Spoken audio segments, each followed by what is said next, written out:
Simply 2 presents What Makes a Good Intro. That's literally what I thought when I was thinking of video ideas. I thought what makes a good intro. So I did some research and I figured out what exactly makes a good intro, and I'm going to share it with you in this video. You'll learn what makes your intro good.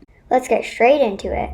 1. Your intro needs to be short. If your intro is super long, then people aren't going to watch it all the way to the end. They're just going to click off because they're not there for the intro. They're there for the video. So it should be between 1 to 15 seconds. My intro is actually only 7 seconds long. So yeah, short and sweet. 2. Your intro needs to have your tagline. My tagline is simply 2 minutes of your time because I make videos that are simply 2 minutes. That's literally it, but if you need some software to do your intro, I'd recommend Panzoid or RenderForest.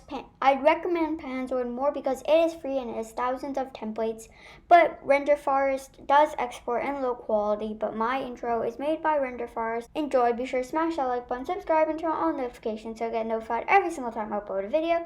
Thanks for watching and see you next time. Bye!